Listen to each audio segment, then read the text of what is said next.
राज्याचे उपमुख्यमंत्री अजित पवारांच्या अकाली निधनानंतर त्यांच्या पत्नी सुनेत्रा पवार राज्याच्या उपमुख्यमंत्रीपदी विराजमान होणार आहेत। अजित पवारांच्या पत्नी सुनेत्रा पवार आज उपमुख्यमंत्री पदाची शपथ घेणार आहेत। आज संध्याकाळी 5 वाजता सुनेत्रा पवारांचा शपथविधी हा पार पडणार आहे। त्या राज्याच्या पहिल्या महिला उपमुख्यमंत्री असतील। या शपथविधीपूर्वी दुपारी 2 वाजता विधान भवनामध्ये राष्ट्रवादीच्या विधिमंडळ पक्षाची बैठक होणार आहे। या बैठकीमध्ये सुनेत्रा पवारांची विधिमंडळ गटनेतेपदी निवड केली जाईल। तर या बैठकीबाबत सुनील तटकरे यांनी विधिमंडळामध्ये पक्षाचं अधिकृत पत्रही दिलंय। दरम्यान आजच्या शपथविधीसाठी सुनेत्रा पवार बारामतीमधून मुंबईमध्ये दाखल झालेल्या आहेत।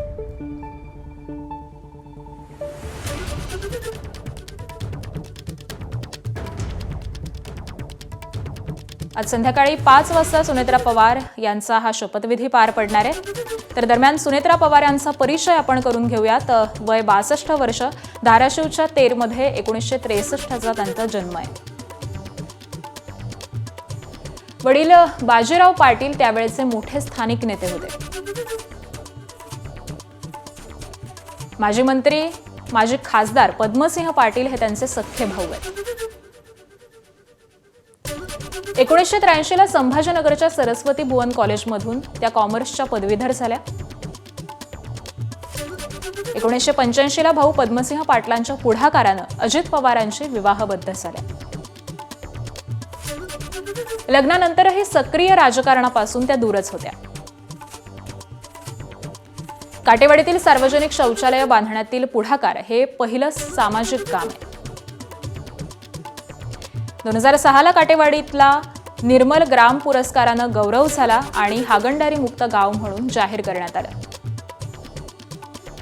2008 ला बारामती हायटेक टेक्सटाईल पार्कची उभारणी आणि अध्यक्ष म्हणून देखील त्यांनी कार्यभार स्वीकारला। 2010 ला एन्व्हायरमेंटल फोरम ऑफ इंडियाची स्थापना केली। सुनेत्रा पवार विद्या प्रतिष्ठानच्या विश्वस्तांपैकी देखील एक आहेत। 2011 पासून फ्रान्सच्या वर्ल्ड एंटरप्रेन्योरशिप फोरम या थिंक टँकच्या त्या सदस्य देखील आहेत। 2017 पासून सावित्रीबाई फुले पुणे विद्यापीठाच्या सिनेट सदस्य आहेत। तर राष्ट्रवादी फुटल्यानंतर राजकीय कार्यक्रमामध्ये त्यांचा सहभाग हा सुरू झाला। 2024च्या लोकसभा निवडणुकीद्वारे प्रथमच त्या सक्रिय राजकारणामध्ये दिसल्या। बारामती लोकसभा मतदारसंघामध्ये नणंद सुप्रिया सुळेंकडून त्यांचा पराभव झाला। 18 जून 2024 ला राज्यसभेच्या सदस्यपदी त्या गेल्या।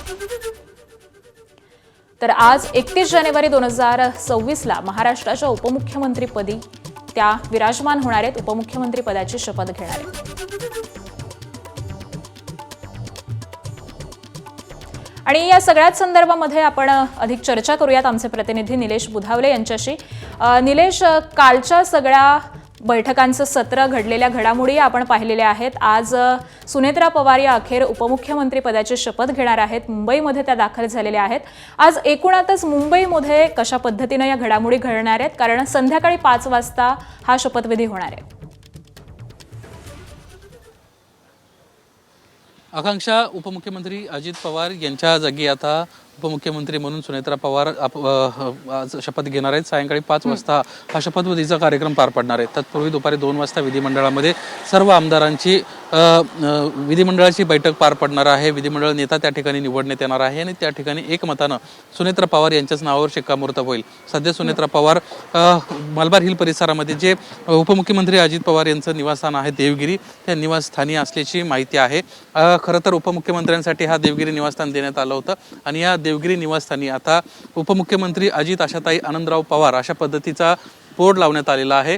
तो बोर्ड आता बदलला जाणार आहे। या ठिकाणी आता सुनेत्रा अजित अनंतराव पवार अशा पद्धतीचा या ठिकाणी बोर्ड लावण्यात येईल। आता या बोर्डमध्ये देखील बदल करण्यात येणार आहे। आज दुपारनंतर त्या सगळ्या घडामोडी आहेत आणि तशा तयारी देखील सुरू झाल्याची माहिती मिळते। काल रात्री जर आपण पाहिलं, रात्री उशिरा सुनेत्रा पवार मुंबईमध्ये दाखल झालेले आहेत। खरं तर सुनेत्रा पवार ज्या पद्धतीने घटना घडली त्यानंतर उपमुख्यमंत्रीपदी शपथ घेतील का, लगेचच पदभार स्वीकारतील का, या संदर्भात शंका कुशंका व्यक्त होत होत्या।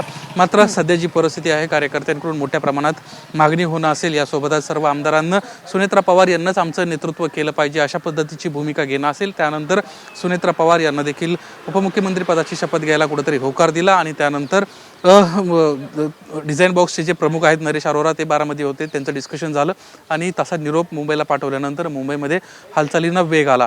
आज सायंकाळी 5 वाजता लोकभवन इथं उपमुख्यमंत्री पदाची सुनेत्रा पवार शपथ घेतील. तत्पूर्वी मुख्यमंत्री देवेंद्र फडणवीस यांना सर्व आमदारांच्या सहीचं पत्र दिलं जाईल, ते राज्यपालांना देण्यात येईल.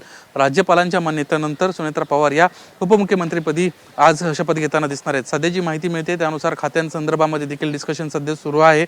यासोबतच कोणकोणते विभाग जे आहेत ते आज सुनेत्रा पवार यांच्याकडे राहणार हे देखील कदाचित आजच त्यामध्ये स्पष्टता येऊ शकते अशी देखील माहिती मिळते. त्यामुळं सुनेत्रा पवारांना उपमुख्यमंत्री पदाची शपथ घेतल्यानंतर त्यांच्या जागी राज्यसभेवर नेमकं कोण जाणार, सुनेत्रा पवार बारामती पोटनिवडणुकीमध्ये कशा पद्धतीने निवडून येणार, अशा सगळ्या गोष्टींची तयारी जी आहे ही देखील झाल्याची माहिती आहे. आकांक्षा.